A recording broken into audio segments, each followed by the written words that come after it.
Hello everyone! Kumusta kayong lahat? Panibagong content at panibagong video na naman ang aking ibabahagi sa inyo. Alam nyo ba, ang gabing ito guys, ito nga pala yung gabi na kung saan magkasama kami ng aking mga kaibigan at katim dun sa Voice of Youth ng Pangasinan.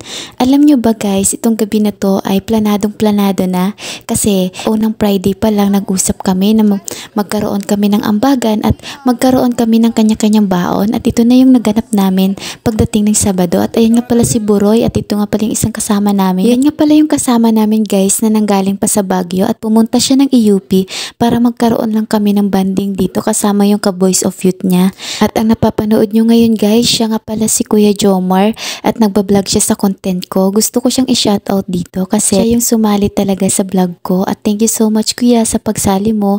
At ayan, nakikita nyo na yung mga ngiti sa mga labi ng aking mga kasama at napapansin nyo naman guys, masayang masaya sila.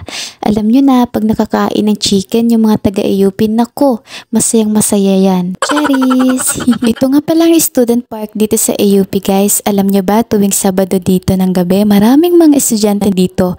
Mga may magkaibigan, magjowa na nag-walking, may naglalaro. At alam nyo ba, isa ito sa pinakamaganda dito sa EUP. Kapag araw ng Sabado, nagkikita-kita ang mga estudyante dito sa student park. May sa Centennial, nandun naman sa kabilang grupo sa SA Park. So ayun, nagwo-walking yung iba, nagdi-date, kumakain sa labas. Alam nyo ba ito yung pinakamasaya dito sa EUP? At pagkamaga guys, pumunta nga pala ako dito sa store kasi may bibilhin ako. Sa mga oras na yan, nakita nyo ako sa camera kasi may taga-video ako dyan. At ayan nyo naman, tingnan mo, tinawag ko na yung taga-video ko. Mahirap talaga magkaroon ng taga-video guys. Kasi lagi na tayo nagpapakita sa camera pero ngayon lang yan. At ayan nga, may bibilhin ako dito na importante lang. Kaya pumunta ako dito kahit may duty ako. Linggo at Friday lang talaga tayo nagkakaroon ng time guys na pumunta dito sa store. Pero ngayong linggo, nilubos-lubos ko na kasi may taga-video ako eh.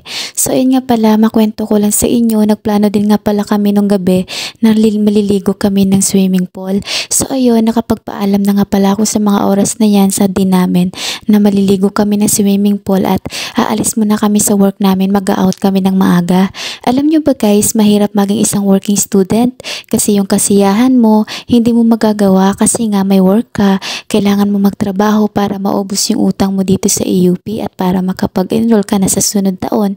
At ayun nga pala guys, tawang-tawa ko sa mga oras na yan. At pagkatapos nga pala mamili guys, nakarating na kami dito sa swimming pool.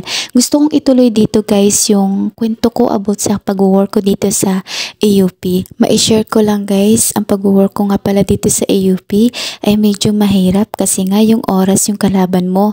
Oras mo sa pagtatrabaho at oras mo sa pag-aaral. At minsan na lang talaga guys, masasabi mo na napakahirap talaga maging isang working student. Kailangan mo talaga ng time management. Kahit ganun pa man, masaya ako na ako ay naging isang working student dito sa EUP. Kasi kahit ganun, mahirap lang ako. Nandito naman ako sa paaralan ng private school ng Adventist. Alam nyo ba guys, yun yung kagandahan doon. Kahit working student ako, masaya ako kasi natupad ko yung pangarap ko na pumasok dito sa private school na makikita mo ang iba't ibang tao at makipagsalamuha sa mayayamang tao na narito.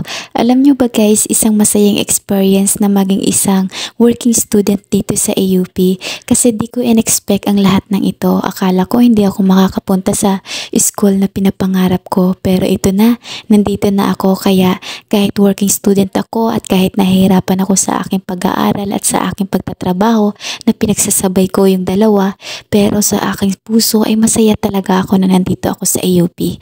At ito guys, gabi na nga pala at nagkaroon nga pala ng acquaintance dito sa EUP at ayan, umatan kami kasama ang aking mga friend. Kung napapansin nyo naman, ayan nga pala yung mga tao dito sa gym. Nandito na sila at kami, nahuli na naman kami. Ganun talaga kami ng aking mga kaibigan, laging nalilate. Pero ayun guys, nakahabol pa naman kami. Sa mga oras na yan, naglalaro na nga pala sila guys. Ang kagandahan dito sa EUP, pag may acquaintance, nandito ang lahat ng mga college. By college nga pala yung mga upuan na yan guys, kung napapansin nyo. At dito kami umupo ng aking mga kaibigan at hindi kami naghiwalay kahit magkaiba kami ng course. Ito nga pala guys, ito na sila, naglalaro na yung iba at nakikita nyo naman. At hindi kami sumali at nanood lang kami sa kanila. At pagkatapos nga pala guys, hinatid muna namin si Rona. Bye! Asan yung mukha? Dali oh. Ito guys, sabi kita Bye-bye! Bye-bye po! Ay. At pagkamaga nga pala guys, ayun, naasikaso ko na ang dapat kong asikasuhin. Medyo matagal na ang video na to guys kasi nga matagal akong nag-edit ng aking mga video. Sa dami ba namang nakapila? Pila kasi yung video ko guys, kaya ang tagal. Pumunta nga pala agad ako dito sa College of Dentistry kasi lilinisan ulit yung ngipin ko. Hanggang dito na nga lang pala ang video na to guys. Maraming salamat nga pala sa lahat ng nanood ng aking video. Bye bye!